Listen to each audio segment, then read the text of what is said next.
সামনেও যদি কোনো ক্ষমতাধর রাজনৈতিক নেতারা জনগণের মাথায় কাঁঠাল রেখে ভেঙে খাওয়ার চেষ্টা করে, মনে রাখবেন তারাও কোনোদিন এদেশে টিকতে পারবে না ইনশাআল্লাহ। এদেশে ক্ষমতাধর নেতারা এসেছে গিয়েছে, আমরা শান্তি পাই নাই। এই দেশে স্বাধীনতার পর থেকে আজ পর্যন্ত একদল গেল আরেক দল আসলো, কিন্তু আমরা কখনো শান্তি পাই নাই। তবে হ্যাঁ, শান্তি যদি কেউ পেতে চায় অবশ্যই কোরআন আর সুন্নাহর দিকে ফিরে যাওয়া লাগবে, এছাড়া শান্তি আশা করা সম্ভব নয়। ঠিক কিনা বলেন? শান্তি কোথায়? কোরআনে কোথায়? যারা বলেন শান্তি কোথায়? সুতরাং মুসলমান শান্তি পাওয়ার জন্য একমাত্র আল্লাহ পাকের কোরআন ছাড়া অন্য কোন দ্বিতীয় পথ আশা করা বোকামি ছাড়া কিচ্ছু না। ঠিক কিনা জোরে কর? একদল অমুকের পা চাটবে, আরেক দল তমুকের পা চাটবে, আর মুসলমান যদি থাকে মুসলমান একমাত্র গোলামি করবে কার? যাদের হাতে যায় ক্ষমতা, দেশ যেন বাপের ভিটা, রাখতে চেয়ার শুরু করে বিদেশিদের পাচাটা। যাদের হাতে যায় ক্ষমতা, দেশ যেন বাপের ভিটা, রাখতে চেয়ার শুরু করে বিদেশিদের পাচাটা। বিদেশিদের কথা মতো চালায় ওরা নিজের দেশ, দেখতে দেখতে গোল্লায় গেল আমার সোনার বাংলাদেশ। দেখতে দেখতে গোল্লায় গেল আমার সোনার, বলেন দেখতে দেখতে গোল্লায় গেল।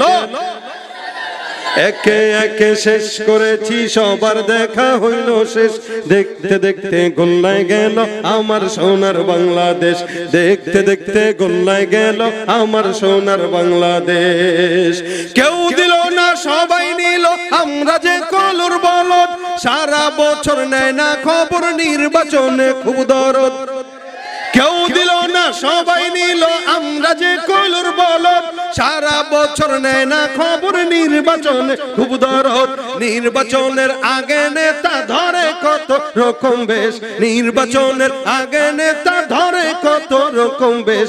দেখতে দেখতে গোল্লায় গেল, দেখতে দেখতে গোল্লায় গেল আমার সোনার বাংলাদেশ। মুসলমানের দেশটা মোদের আছে খাতা কলমে, দোষের দোষী যে বাজারে শাস্তি পায় যে আলেমে। ওরা ইসলাম বেচেই ক্ষমতাটা পাকা পোক্ত করে বেশ, ইসলাম বেচে ক্ষমতাটা 80 রাকাত তাহাজ্জুদ বিক্রি কইরা, কথা কয় না, এই জনগণের কাছ থেকে সিম্পিতি নেওয়ার চেষ্টা করেছে। তার মানে এরা জানে যে আমরা একটু নামাজের কথা বললেই মানুষ ভোট দিবে, কিন্তু এই কথা এই গুড়ি বালি, এখন আর মানুষ নামাজের কথা বললেই ভোট দিবে না, আগে দেখবে কপালে চিহ্ন আছে কিনা। কথা ঠিক কিনা? ওরা ইসলাম বেচেই ক্ষমতাটা পাকা পোক্ত করে বেশ, দেখতে দেখতে গোল্লায় গেল আমার সোনার বাংলাদেশ। দেখতে দেখতে গোল্লায় গেল। রাগ করছেন কারা? এবার হাত তুলেন। কারা রাগ করছেন? হাত তুলেন। কেউ না? রাগ করেন নাই? কারা হাত তুলেন? মাশাআল্লাহ, কেউ রাগ করেন নাই, হাত নামান। তার মানে আমার এই কথার সাথে আপনারা সবাই একমত? সত্যি তো? আপনাদের এলাকার রাজনৈতিক পরিস্থিতি আমি জানি না, যেদিকেই যাক কোনো সরকার ক্ষমতায় নাই। যারা আগে আমাদেরকে বাধা দিত, আসতে দিত না, উঠতে দিত না, তারা এখন ক্ষমতায় নাই। আর যারা দেওয়ার কথা তারাও নাই, কে আসবে কেউ জানেও না। সুতরাং আমরাই রাজা, আমরাই প্রজা। তবে হকের কথাগুলো বলার দায়িত্ব শুধু হুজুরের না, এটার দায়িত্ব আপনার, আমার, এ ভাই, এখানে যারা আছে প্রত্যেকে। হক যেখানে আমরা আছি, হক আছে যেখানে, কোরআন আছে যেখানে, আল্লাহ আমাদেরকে কোরআনের পথে থাকার তৌফিক দান করুন। আলহামদুলিল্লাহ, বাংলাদেশের ওলামা একরাম এক হয়ে যাচ্ছে। এটার সবচেয়ে বড় প্রমাণ মার্চ ফর গাজা। কথা বলেন ঠিক কিনা?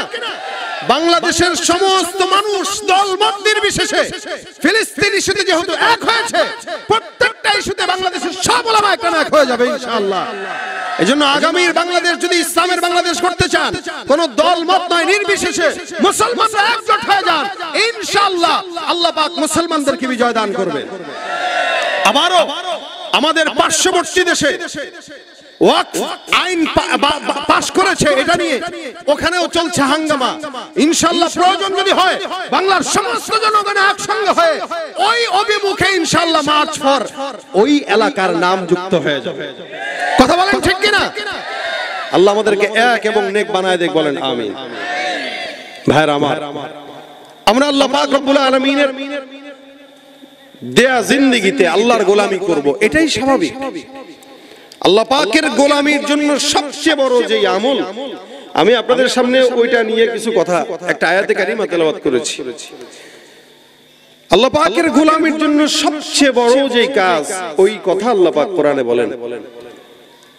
মানুষ দাসত্ব কিভাবে প্রকাশ করে দেখেন, যখন আসমান জমিন কিছু সৃষ্টি হয় না, এই রূহের জগতে আল্লাহ পাক আদমকে বানাইলেন, বানিয়ে সমস্ত ফেরেশতাকে আদেশ করলেন, ফাসাজাদুল মালাইকাতু কুল্লুহুম আজমাউন ইল্লা ইবলিস। আল্লাহ বলছেন, এই উসজুদু লি আদম, তোমরা আদমকে সিজদা দাও, অর্থাৎ বনি আদমকে, মানে ইনসানকে সিজদা দাও। এই সিজদা আল্লাহ পাক রব্বুল আলামিনের তরফ থেকে বান্দার সম্মান বাড়ানোর অবস্থা, এটা আল্লাহ বুঝাইলেন। এই বান্দা যে সম্মানিত, ফেরেশতারা তোমরা সিজদা দাও। পাশাপাশি আল্লাহ পাক আদেশ করে দেখলেন কে মানে কে মানে না। বলেন তো সব ফেরেশতারা সিজদা দিয়েছিল কিনা? কে ছাড়া? ইবলিস ছাড়া। যে দেয় নাই সে শয়তান হইছে। আল্লাহর আদেশ সর্বপ্রথম অমান্যকারী শয়তান ইবলিস। আল্লাহ পাকের আদেশ মানে নাই, এই কারণে শয়তান। আবার ইনসানকে আল্লাহ পাক বললেন, এই ইনসান, তোমাদেরকে যদিও সিজদা করেছে সব ফেরেশতা, এই ফেরেশতার সিজদার মাধ্যমে তোমাদেরকে সম্মান দিলাম, তোমরা করবা আমাকে সিজদা, আমাকে সিজদার মাধ্যমে তোমরা আমার ইবাদত করবা, আর আমাকে সিজদা দিলে তোমরা হয়ে যাবে দামি। তো সুতরাং তোমরা আমাকে সিজদা করো। আল্লাহ পাক রব্বুল আলামিনের আদমকে সারা দুনিয়ার ফেরেশতারা সিজদা করলো, আর আদম করলো আল্লাহকে। আল্লাহ পাক রব্বুল আলামিন এই সিজদার ভিতরেই দাসত্ব লুকায় রেখেছেন। এইজন্য আল্লাহ বলেন, ওয়াসজুদু, তোমরা সিজদা করো, ওয়া'বুদু, ইবাদত করো, ওয়াসজুদু লিল্লাহি ওয়া'বুদু, তোমরা আল্লাহ পাককে সিজদা করো এবং তার ইবাদত করো। সিজদা কার জন্য হয়? আল্লাহর জন্য। এই সিজদার মাধ্যমে তোমরা আল্লাহ পাকের ইবাদত করো। এইজন্য কোরআনে কারিমে যখন আমরা তেলাওয়াত করি, তেলাওয়াতে সিজদা থাকে কিনা বলেন তো? এই তেলাওয়াতে সিজদা যখন হয়, তেলাওয়াত করে, তখন আল্লাহর বিধান হচ্ছে বান্দা নগদে সিজদায় চলে যাবে। রমজানে হাফেজ সাহেবরা তেলাওয়াত করে, রুকুতে যায় নাকি সিজদায় যায়? নগদে সিজদায় যায়, কারণ আয়াতটা পড়েছে সিজদার। ওই সময় হাদিসে আসছে শয়তান পিছনের দিক থেকে পালায় আর বলে, আরে আমাকে আল্লাহ সিজদা দিতে বলছে, আমি না দেওয়ার কারণে আমি হইছি শয়তান, আর ওদেরকেও আল্লাহ সিজদা দিতে বলেছে, ওরা সিজদা দেওয়ার কারণে ওরা হয়েছে দামি। এটা বলে আর শয়তান পিছনের দরজা দিয়ে পলায়। আল্লাহ বলেন, ওয়াসজুদু লিল্লাহি ওয়া'বুদু, সিজদা দাও, আল্লাহকে ইবাদত করো। আর এই সিজদা কারা দেয়? শুধু বান্দারাই দেয় বলে না। আল্লাহ বলেন, ওয়ালিল্লাহি ইয়াসজুদু মা ফিস সামাওয়াতি ওয়া মা ফিল আরদ মিন দাব্বাতিন ওয়াল মালাইকাতু ওয়া হুম লা ইস্তাকবিরুন। আমার আল্লাহ পাক রব্বুল আলামিন ডাক দিয়া বলেন, ওয়ালিল্লাহি ইয়াসজুদু, আল্লাহর জন্য সিজদা দেয়, মা ফিস সামাওয়াতি ওয়া মা ফিল আরদ, আসমানে যা আছে, জমিনের মধ্যে যা আছে, এগুলো সবাই আল্লাহ পাক রব্বুল আলামিনকে সিজদা দেয়। আসমানে কি আছে বলেন তো? বলে আল্লাহর ফেরেশতারা আছে। কে আছে? ফেরেশতারা আছে। আর কে আছে? আসমানে মেঘমালা আছে। আর কি আছে? আসমানে আল্লাহ পাকের সূর্য আছে, আসমানে তারকা আছে, আসমানে চন্দ্র আছে। আল্লাহর হাবিব সাল্লাল্লাহু আলাইহি ওয়াসাল্লাম বলেন, এই গোটা আসমান ব্যাপী তোমরা যা দেখো, এই আসমান, এই জমিনের অবস্থান থেকে, এখান থেকে আসমান পর্যন্ত, প্রথম আসমান পর্যন্ত আল্লাহ পাক রব্বুল আলামিন 500 বছরের রাস্তা নির্ধারণ করে দিয়েছে। এই যে গোটা আসমান দেখেন, আসমানের পরে আবার দ্বিতীয় আসমান। আল্লাহর নবী ডাক দেয়া কয়, প্রথম আসমান পর্যন্ত 500 বছরের রাস্তা, আবার প্রথম আসমানটা মোটা হলো 500 বছরের রাস্তা, মানুষ ছাদ দেয়, ছাদের পৌরত্ব হইলো 5 ইঞ্চি 6 ইঞ্চি 6.5 ইঞ্চি গাঁথনি দিয়া এটাকে ঢালাই দেয়। তারপরে দ্বিতীয় তলা 9 ফুট বা 9.5 ফুট থাকে, তারপরে আবার দ্বিতীয় তলার ছাদ যখন দেয় তখন 6.5 ফুট 6.5 ইঞ্চি ঢালাই দেয়। এ মুসলমান, জমিন থেকে প্রথম আসমান পর্যন্ত 500 বছরের রাস্তা, আবার ওই ছাদটার দূরত্ব হইলো 500 বছরের, তারপরে সেখান থেকে দ্বিতীয় আসমান পর্যন্ত আবার 500 বছরের, এমন করে করে সপ্তম আসমান পর্যন্ত যায়।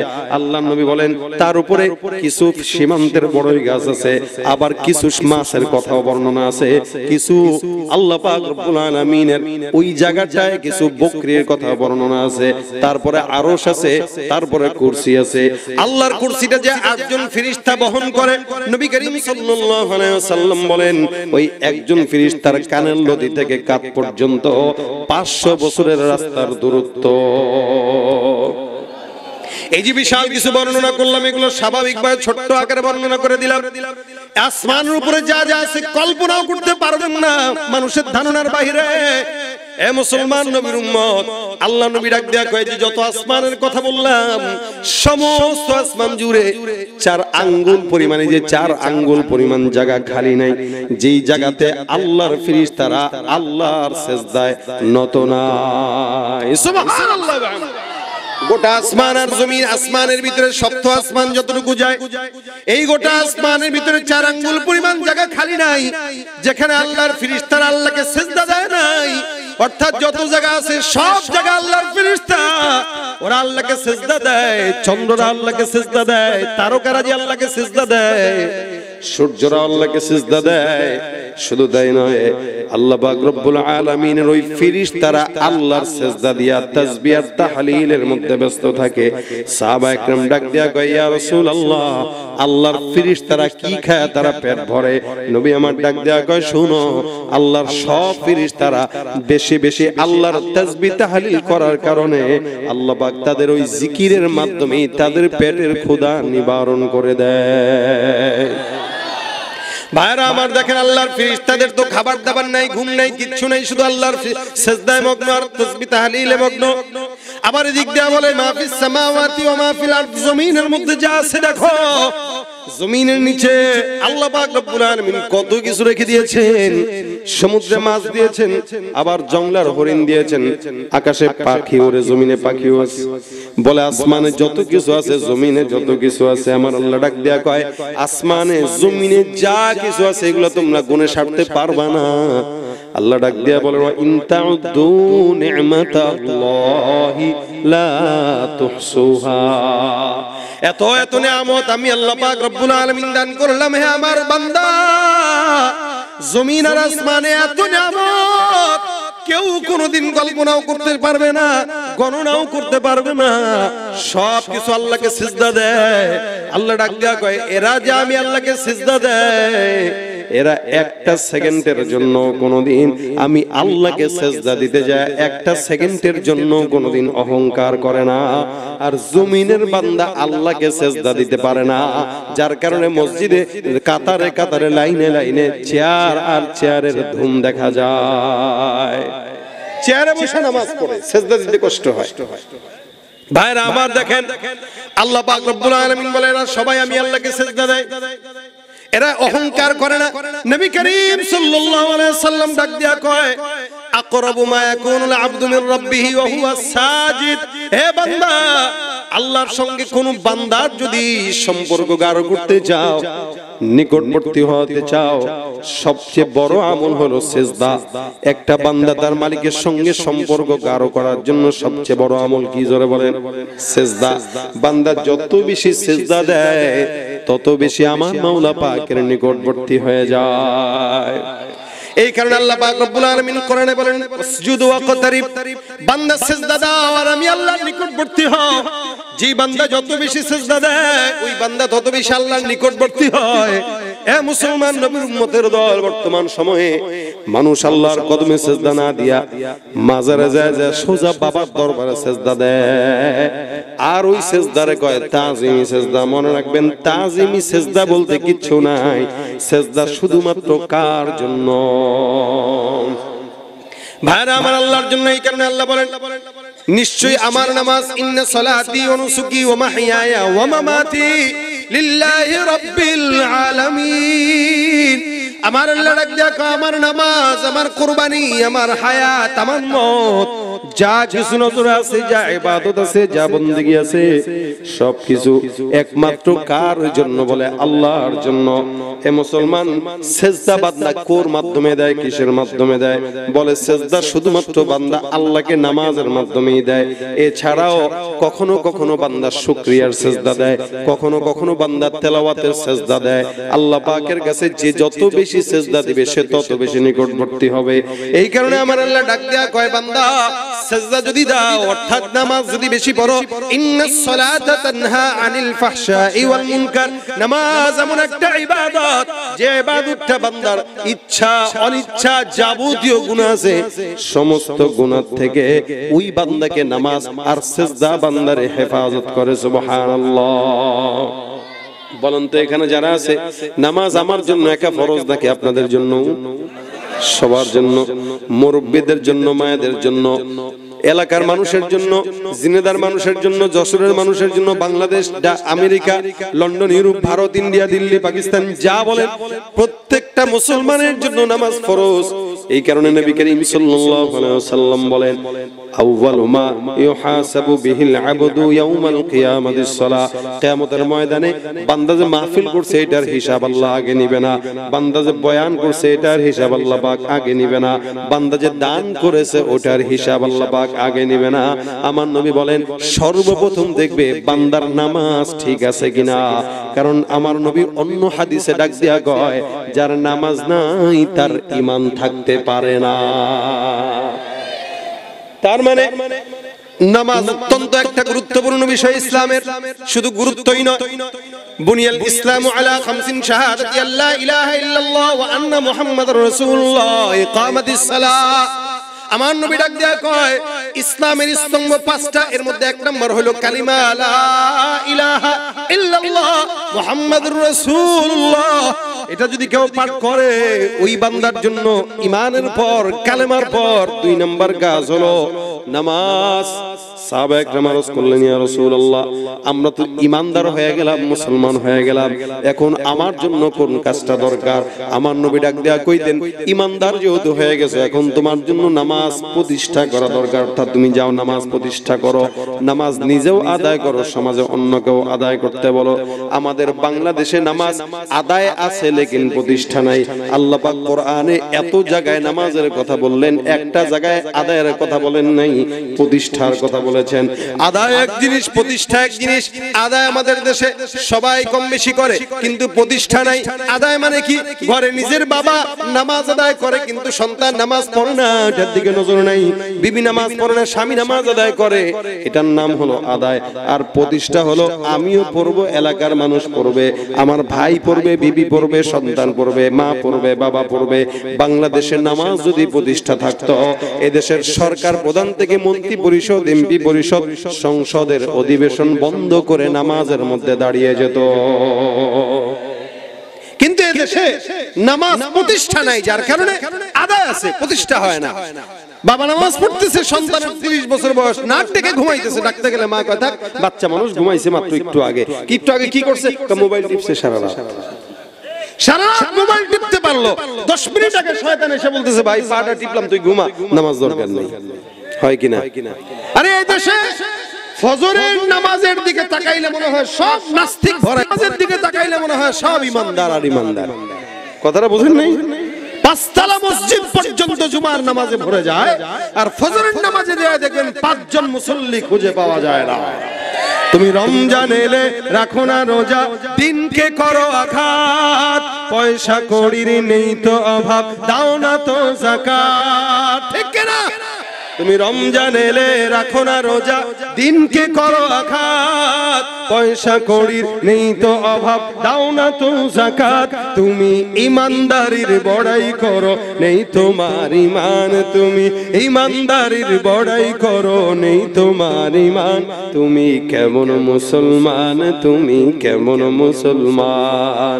নামাজের সাথে নাই পরিচয়, মানো না কোরআন, নামাজের সাথে নাই পরিচয়, পরিচয় মানো না কোরআন তুমি কেমন মুসলমান তুমি কেমন মুসলমান ঠিক কিনা মুসলমান নামাজ দরকার আছে না নাই কাদের কাদের দরকার নাই হাত তুলেন আছে মাশাআল্লাহ বুঝেন না এমনি তুলছেন আর কি সবার দরকার আছে তো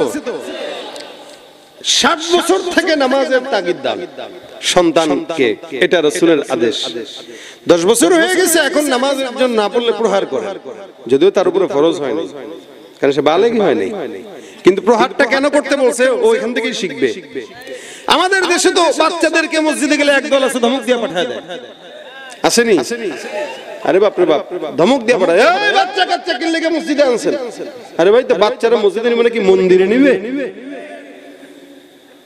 আবার এদিক দিয়া কয় ভাই ধর্ম যার যার উৎসব সবার আছে না নাই ধর্ম যার যার উৎসব সবার এটা হইল স্বৈরাচারী আমলের স্লোগান ছিল এখন আর স্লোগান চলবে না কখনোই এই স্লোগান চলে না কেন ধর্ম যার যার উৎসব সবার হতে পারে না একটা মুসলমানের ধর্ম ইসলাম তার উৎসব হলো নামাজ আর রোজা মুসলমানের ধর্ম ইসলাম তার উৎসব হলো ওয়াজ মাহফিল ঈদুল ফিতর ঈদুল আযহা মুসলমানের ধর্ম উৎসব ইসলাম তার উৎসব হবে কোরআন সুন্নাহ সুতরাং আপনার বাচ্চাকে উৎসবের জন্য মসজিদে নেবেন যদি না নেন তাহলে সে মন্দিরে যাবে সুতরাং বাচ্চাদেরকে ছোটবেলা মসজিদ শেখান তবে সিস্টেমে বেসিস্টেমে না একসাথে 10টারে কোন জায়গায় যদি দাঁড়া করায় দেন শয়তান তো সবগুলোর সাথে আছে মসজিদের মসজিদ রাখবে না ওটারে মেলা বানায় দিবে এইজন্য বাচ্চাদেরকে মসজিদে নেওয়ার সুরত হলো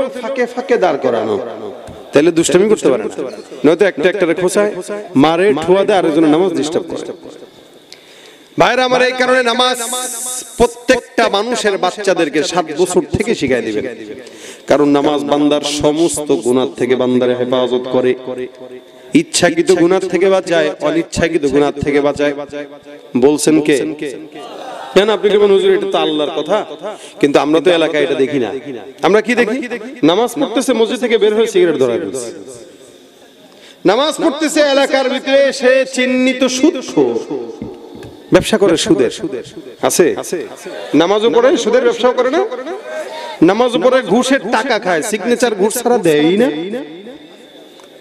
নামাজ পড়ে এমন কোন অন্যায় নাই যেটা সে করে না দাড়িও টুপিও পাঞ্জাবিও পরে মাঝে মাঝে পাগড়িও লাগায় কিন্তু এমন কোন অন্যায় নাই যেটা সে করে না নামাজও পড়ে 5 ওয়াক্ত মসজিদে সামনের কাতারে তার জানামাজ বিছানো যেন তার বাপ দাদার জায়গা এটা এটা যদি খালি মসজিদের সভাপতি হইতে পারে তাহলে তো কামই হয়েছে আমাদের দেশের সভাপতিদের জন্য চেয়ার বরাদ্দ থাকে এখন সভাপতির বয়স কত মাত্র 35 35 বছর চেয়ার লাগে কেন একটা ভাবসাব আছে না সভাপতি না বসে নামাজ ছাড়া সে পড়ে না লাথি দিয়ে ওই চেয়ারের ঠ্যাং ভেঙে দেওয়া দরকার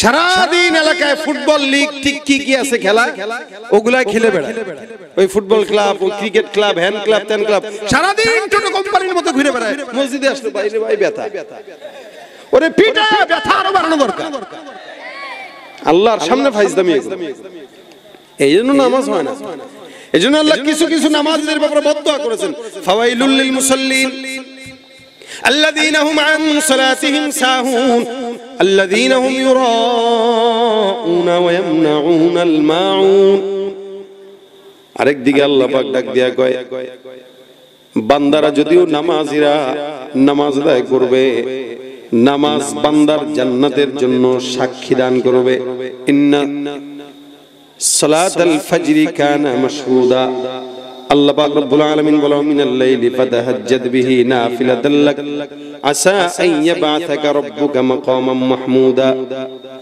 আকিমিস সালাতা লিদুলুকিশ শামসি ইলা গাসাকিল লাইলি ওয়া কুরআনাল ফজরি ইন্না কুরআনাল ফজরি কানা মাশহুদা যদিও সাক্ষী হয়ে যায় কিন্তু কখনো কখনো এই নামাজীদের ব্যাপারে আল্লাহ বলেন এগুলা হইল সব মানুষকে দেখানো নামাজ এগুলা আল্লাহর দরবারে কবুল হয় না এই নামাজীদের জন্য আমি আল্লাহ ধ্বংসের জন্য বদদুয়া করলাম ফাওয়াইলুল লিল মুসাল্লিন কিছু নামাজীরা ধ্বংস অনিবার্য আল্লাহ পাক রব্বুল আলামিন নামাজীদেরকে ধ্বংস অনিবার্য কেন বললেন আল্লাহ পাক অন্য আয়াতে বলেন ওয়াইদা কামু ইলাস সালাতি কামু কুসালা ইরাউনান নাস ওয়া লা ইয়াযকুরুনাল্লাহা ইল্লা কালিলা। আল্লাহ বলতেছেন রাসূল কিছু নামাজিকে আপনি দেখবেন এরা নামাজে দাঁড়ায় আলসামি নিয়ে দাঁড়ায় আছে না নাই? কথা কয় না? কষ্ট হইতেছে আপনাদের? নামাজের মধ্যে দাঁড়া চুলকায়নি, চুলকায় এমনি এমনি ইচ্ছা মতো মাছি মারে, মশা মারে। 150 টাকার জুতা সামনে নিয়ে দাঁড়াইছে 14 বার টাকা। এই দেখেন নামাজ একবার আমার নবী দাঁড়াইছেন নামাজের মধ্যে, সাহাবা আজমাইন পিছনে দাঁড়ায় নামাজ আদায় করে। নবীর নামাজ শেষ, সাহাবা আজমাইনকে নামাজের পরে পয়গম্বর মুখামুখি বসতেন, কখনো কখনো বসে জিজ্ঞাসা করতেন স্বপ্ন কে কি দেখছো বলো। সাহাবারা বলতেন কোন প্রশ্ন থাকলে বলো। সাহাবারা প্রশ্ন করতেন, নবী জবাব দিতেন। একদিন সাহাবীদের সামনে মুখোমুখি পয়গম্বর বসছেন, খুব বুঝেন নবী বসছেন। এ সাহাবা একদম কোন কথা আছে? সাহাবী একটা ডাক দিয়া কয়, ইয়া রাসূলুল্লাহ নামাজের মধ্যে আপনারা দেখলাম কি যেন খাইতে যান। নবী ডাক দিয়া কয়, তুমি দেখছো কেমনে? তুমি না নামাজে ছিলে? কয় আপনার বিতাহরিকি লিহি আপনার দাড়ি নড়ছে, দাড়ি নড়ছে, এরকম যে সামনে নিছেন দাড়ি নড়ছে। সাহাবা একরাম যে নবীর নামাজের ভিতরে তাকাইতেন, নবীকে দেখতেন, এটাও তাদের ইবাদত। নবী কেমনে তাকবীর দেয়, কেমনে রুকুতে যায়, কিভাবে কি করে এগুলো দেখতেন, ফলো করতেন।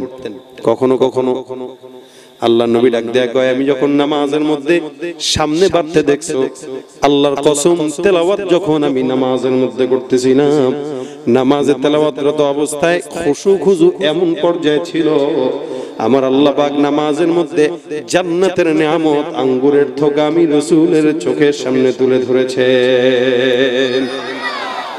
নামাজের ভিতরে আমি একবার মুখে দিতে যাই, আবার ফেরত আসি, আবার যাই, আবার ফেরত আসি। আমি চিন্তা করলাম এটা জান্নাতের নিয়ামত, একবার ধরতে যাই আবার ফেরত চলে আসি। আল্লাহর নবী সাল্লাল্লাহু আলাইহি ওয়াসাল্লাম নামাজের মধ্যে জান্নাতের নিয়ামত দেখতেন, আর আমরা 2 টাকার ক্যালেন্ডার অথবা 2 টাকার জুতার দিকে বারবার নজর দিয়া নামাজের খুশু খুজু যা আছে সব নষ্ট করে দেয়। নামাজের ভিতরে যারা সূরা ফাতিহা তেলাওয়াত করে আলহামদুলিল্লাহি রাব্বিল আলামিন আর রহমানির রহিম মালিকি ইয়াউমিদ্দিন, হঠাৎ করে নজর গেছে বাইতুল আমান জামে মসজিদের নামাজের সময়সূচি। ও ফজরের নামাজটা কয়টায়? আচ্ছা হয়নি, কথা কয় না। আপনাকে হয়, আমারও তো হয়। তা আপনারা মানুষ, আমি মানুষ না তো হবে না কেন? মসজিদের সামনে যদি 14টা ক্যালেন্ডার দিয়ে দেন, এজন্য এগুলো আদবের খেলাফ। মসজিদে নামাজের সামনে এমন কিছু না দেওয়া যেটা মানুষের নামাজের বেঘাত ঘটায়। সামনে ক্যালেন্ডার বাদ দিয়ে দিবেন, এটা নামাজের খুশু খুজু নষ্ট করে। একবার তাকায় কয়, আরে বাইতুল আমান জামে মসজিদের নামাজের সময়সূচি, এবার একটু নিচে তাকাইছে, ও নামাজ ঠিক আছে। আলাম তরা কাইফা ফাআলা রাব্বুকা বিআসহাবিল ফিল আলামে জালকাইদুম ফি দাদিন শাকা দেখে সামনে একটা দেয়াল আছে, দেয়ালের ভিতরে লাগানো জুতা চোর হইতে সাবধান। এবার নজর দিয়ে দিছে 150 টাকার জুতার দিকে, বাটা জুতা, এই মাত্র কিনছি 150 টাকা, মাত্র কিনছি জুতাটা। এই কিছুক্ষণ পর নজর দেয়, এমনি এমনি তাকায়, আছে জুতা আছে। আবার দ্বিতীয় রাকাতে যখন তেলাওয়াত করতেছে সূরা ফাতিহা পড়তে পড়তে পাশের পিলারে নজর যায়, তাকায় দেখে লেখা মোবাইল ফোন বন্ধ করুন। এখন তো হাত সরাসরি পকেটে আছে না নাই? আরে পকেটে মোবাইল তো বন্ধ না রে। এবার পকেটের দিকে নজর দেখেন, এক নামাজে কতবার নজর, কত রকম নামাজ আমরা যে দেখি। সারা বাংলাদেশে ঘুরি, দেশের বাইরে যাই, ঘোরাঘুরি হয়, কত রকম নামাজ যে দেখি। আর যদি খালি বাইতুল্লাহ যান, মক্কা মদিনায়, তাহলে তো কত রকম নামাজ যে দেখবেন। আল্লাহু আকবার। কিছু কিছু নামাজি আছে, মনে করেন একজন মানুষ দূরে দাঁড়াইছে, দূরে দাঁড়াইছে কিনা হাত তাই না মেনে সন্তানরা নিয়ে আসছে বাসার থেকে, মা কইছে খবরদার পোলা এই কিন্তু মসজিদে গেলে ডিস্টার্ব করে। কয় না আমার ছেলে ডিস্টার্ব করে না। এই দুষ্টামি করবা? কয় না আম্মা করতাম না। কয় তাহলে নিয়ে যান জুমার নামাজ। এখন পোলারে জুমার নামাজে নিয়ে আসছে, সেজদায় গেছে, সামনে এক মুরব্বি দিছে টোকা।